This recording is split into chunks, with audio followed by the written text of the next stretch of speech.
Hello teachers नमस्ते। ഇന്നത്തെ ഈ വീഡിയോയിൽ പറയാൻ ഉദ്ദേശിക്കുന്നത് ഹിന്ദിക്ക് പ്രമുഖ ആലോചക് और उनकी ആലോചനാത്മക കൃതിയാം എന്ന ടോപ്പിക്കാണ്. ഒരു 41ഓളം ആലോചക് അവരുടെ ആലോചനാത്മക കൃതികളെ കുറിച്ചാണ്. ഒരുപാട് കൃതികൾ വരുന്നുണ്ട്. അപ്പോൾ നമുക്കത് നോക്കാം. ഫസ്റ്റ് പണ്ഡിറ്റ് മഹാവീർ പ്രസാദ് ദ്വിവേദിയാണ്. അദ്ദേഹത്തിൻ്റെ ആലോചനാത്മക ഗ്രന്ഥമാണ് നൈഷധ ചരിത ചർച്ച, ഹിന്ദി കാളിദാസ് की समालोचना, कालिदास की निरंकुशता, ആലോചനാഞ്ജലി, സമാലോചന സമുച്ചയ്, സാഹിത്യാലാപ്. 6 കൃതികൾ വരുന്നുണ്ട്. നൈഷധ ചരിത ചർച്ച, ഹിന്ദി കാളിദാസ് की समालोचना, कालिदास की निरंकुशता, ആലോചനാഞ്ജലി, സമാലോചന സമുച്ചയ്, സാഹിത്യാലാപ്. അപ്പോൾ കൂടുതലും സമാലോചനയും കാളിദാസൊക്കെയാണ് ആലോചനാത്മക കൃതിയിൽ വരുന്ന പേരുകൾ. അപ്പോൾ ആലോചിക്കാൻ എളുപ്പമാണ്. അടുത്തത് ബാബു ശ്യാം സുന്ദർ ദാസ് എഴുതിയ സാഹിത്യാലോചൻ 1922, ഭാരതീയ നാട്യശാസ്ത്ര 1926, ഗോസ്വാമി തുളസീദാസ് 1927-28. അടുത്തത് ഹിന്ദി ഭാഷ और സാഹിത്യ 1930. അടുത്തത് രൂപക് രഹസ്യ 1931. അടുത്തത് ആചാര്യ രാമചന്ദ്ര ശുക്ല എഴുതിയ തുളസി ഗ്രന്ഥാവലി 1923, ജായസി ഗ്രന്ഥാവലി 1925, ഭ്രമർ ഗീത് സാർ 1926, हिंदी साहित्य का इतिहास 1929, रस मीमांसा काव्यमय रहस्यवाद 1929, कविता क्या है.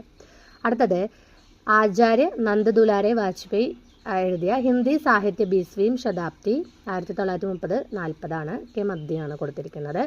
ജയശങ്കർ പ്രസാദ് 1940, ആധുനിക് സാഹിത്യ 1950, നയാ സാഹിത്യ നയേ പ്രശ്ന 1955 ചോദിക്കാറുണ്ട്.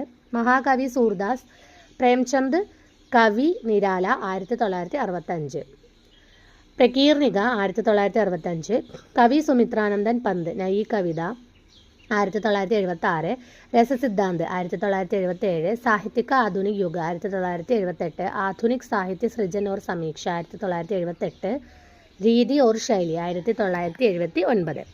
അടുത്തത് പണ്ഡിറ്റ് ശാന്തി പ്രിയ ദ്വിവേദി ഹമാരെ സാഹിത്യ നിർമ്മാത 1934,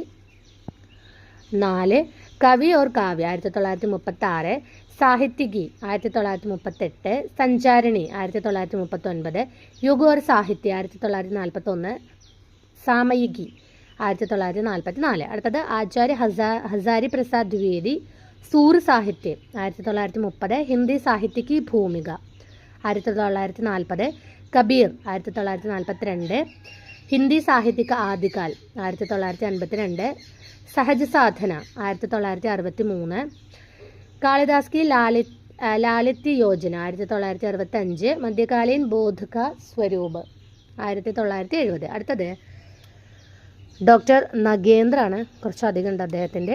സുമിത്രാനന്ദൻ പന്ത് 1938, സാകേത് ഏക് അധ്യയൻ 1939, ആധുനിക് ഹിന്ദി നാടക് 1914, വിചാർ और വിവേചന 1944, रीति काव्य की भूमिका 1949, देव और उनकी कविता 1949, विचार और अनुभूति 1949, आधुनिक हिंदी कविता की मुख्य प्रवृत्तियाँ 1951, विचार और विश्लेषण 1955, भारतीय काव्यशास्त्र की भूमिका 1955, अरस्तू का काव्यशास्त्र 1957, काव्य में मुदात तत्व 1958, अनुसंधान और आलोचना 1961, कामायनी के अध्ययन की समस्याएं 1962, रस सिद्धांत 1964, आलोचक की आस्था 1966, काव्य बिंब 1976, चेतना की बिंब 1976, आस्था के चरण 1968, नई समीक्षा नए संदर्भ 1970, भारतीय सौंदर्य शास्त्र की भूमिका 1972,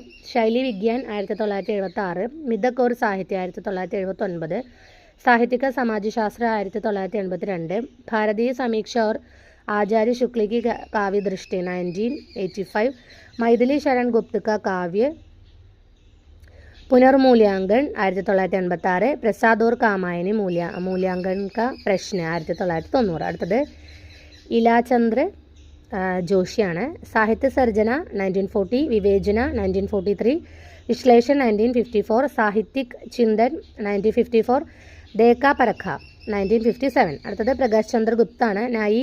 നയ ഹിന്ദി സാഹിത്യ 1941, आधुनिक हिंदी साहित्य की दृष्टि 1955, हिंदी साहित्य की जनवादी परंपरा 1954, സാഹിത്യധാര 1955. ഇത്രയും വായിച്ചാൽ മഹാവീർ പ്രസാദ് ദ്വിവേദി ഇമ്പോർട്ടൻ്റ് ആണ്.